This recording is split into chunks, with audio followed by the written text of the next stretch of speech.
Greetings, ladies and gents, and welcome to this narration of the web series, The Nature of Predators.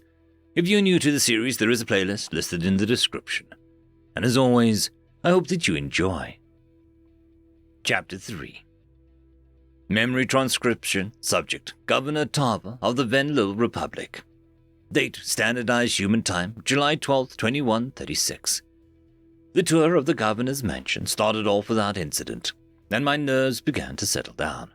The humans tailed behind Cam and I, with questions pertaining to every subject under the sun: culture, history, politics. They couldn't absorb information fast enough. Had any other species arrived at our doorstep with such a childlike curiosity, their enthusiasm would be lauded. Hell, if you didn't look at the humans, you could almost forget they were predators. My brain switched to autopilot mode as I steered our group to the next stop, my office. However, the second I opened the door, I realized that I had made a dreadful mistake. In this morning's panic, I had left the TV on, and news was cycling through footage of bomb shelters across the planet. Governing advisors played on a loop in the background. They were speaking rather candidly about the humans' foray and the likelihood of mass casualties. I scrambled to turn it off, but it was too late. The humans wandered over to the screen, staring in silence. They hadn't been this quiet since they started the tour. Seeing masses of people huddled together, crying, must have stirred something in them. I was wondering why there were so few staff here. No reporters either, Noah said finally. They've all been evacuated, haven't they? I cast my gaze downward. Yes. You thought that we were here to attack you. There was a flash of something in his brown eyes, and he pressed a hand on his forehead. My God, Sarah, you see how they look at us? I think they still believe that. Is it true, Tava? Sarah asked. What do you think is our purpose? Panic flooded my chest. There was no way to formulate a convincing reply. I took a few steps back, eyeing the humans warily. To deny the accusation would be to discount their intelligence. They would see right through any further deception. Silence was a way of confirming their suspicions without having to vocalize our terror. Cam, however, was eager to supply the answer. To kill us, and to have a grand old time dragging it out. No.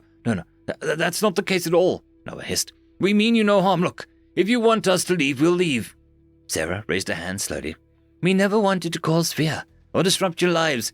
We just wanted to meet other people like us. There are no people like you, Cam growled. Really? She pointed at a 3D photo on my desk, a hard glint in her eye. What about them? The picture in question was of myself at a conference with dozens of Federation leaders. It was obvious to any intelligent observer that those diverse lifeforms were not of Venlil origin.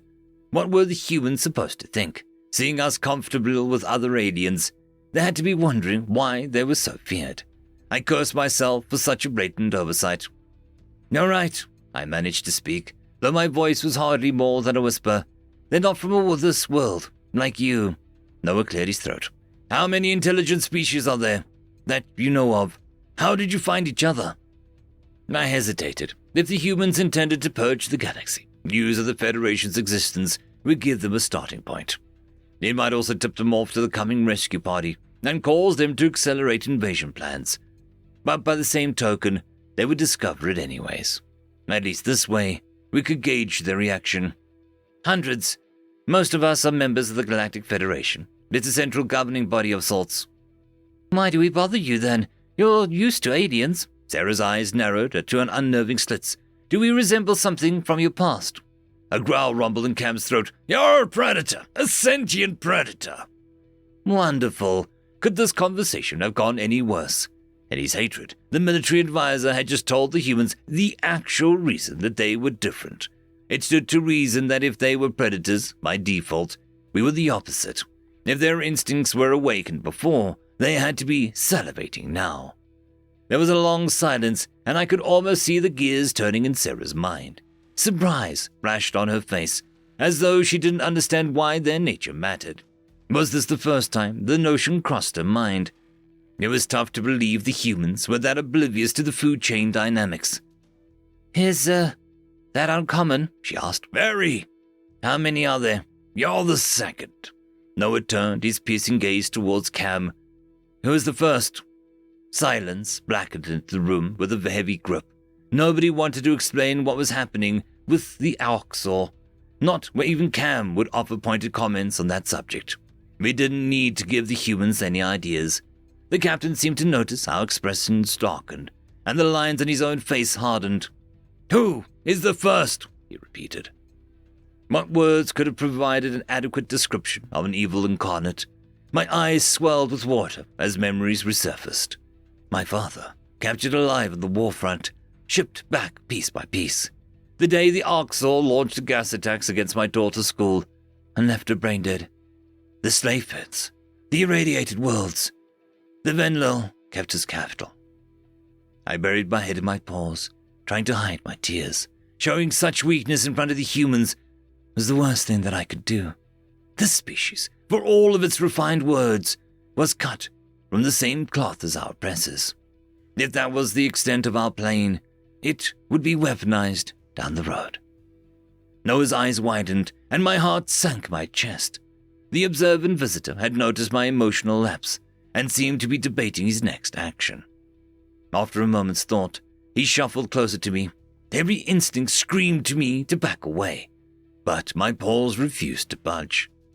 As the predator reached out with his meaty paw, I waited for him to strike me. My mind was braced for the taunting, torture, or whatever else may come. Instead, he gently placed an appendage on my shoulder. "Whatever they did, we're not like them. We're not going to hurt you, okay?" Something seemed to snap in my soul, like a series of cracks spreading through a dam. Raw emotion poured through my psyche, and I broke down, sobbing uncontrollably. Noah pulled me closer to him, stroking my head in a soothing manner. His embrace was warm, soft, and delicate, yet I could feel the strength in his arms. There was a silent promise of safety in his grasp. He released me after a few seconds and wiped a tear off of my face. Cam's jaw looked like it was about to fall off. It was rare to see a general left speechless, but I understood why. Kindness was antithetical to the nature of a predator. He couldn't believe his eyes. For the first time since the humans appeared, I considered that they might be benevolent. They had to feel empathy to understand how to comfort others, after all. A decision cemented itself in my mind. I couldn't allow innocent people to die simply because of their appearance. The predators might be a threat, but we had judged them based on preconceived notions. "I believe you, Noah," I sniffed. "I'm sorry." "This is the first time you've said my name." The human turned his head away, hiding a smile. "Either of our names." I chuckled. But better late than never. Camera, send the planetary distress signal." "I can't do that, ma'am," the advisor said. "I wasn't asking your opinion. That was an order," I snapped. "For the star's sake, I'll do it myself." "You don't understand. The Federation is already here. They're hating us." A string of curses escaped my lips, and the humans tilted their heads in confusion. I tried to imagine how the poor saps felt. A few hours ago, they hadn't even known extraterrestrial life existed. Now they learned of a galactic community, one that hated them without provocation. They had taken the news in stride, but it had to be overwhelming. Unfortunately, I still had one more bombshell to drop on them. How terrifying it would be, as guests on another world, to have warships arrive hell-bent on killing you. "Wait, why is that bad?" Noah asked. "I thought the Federation are your friends." I avoided his gaze. "They came because we sent a distress signal. They're expecting a fight." "I see. Well, why don't we talk to them and explain that this is a misunderstanding once they know that we're peaceful?" "No. I appreciate the thought, but the second that they see your, I waved a paw in the general vicinity of my mouth and eyes. "They won't listen to a word you say. They'll want you dead. Or worse," I added to myself. "Right," the human muttered. "So, I'm sorry about all this." "Really?" I scratched my chin, trying to think. "I'll try to drive them off. Just stay out of sight. Let me do the talking, okay?" Noah nodded. "Got it." I took a deep breath. Despite their repulsive appearance, the humans' actions exuded such a genuine kindness. They were strangely charming when you sensed the person beneath the monster. If anything happened to Noah and Sarah, the responsibility fell on my shoulders. To think minutes ago, I'd been hoping for the Federation to swoop in and save us. Now, my only objective was to save the lives of two predators. End of chapter. I would just quickly like to thank the T5 channel members and patrons. Casper Arnholtz, Cam Maxwell, Barkey, It's Difficult to Pronounce, Lord Azrakul, and Arcadian.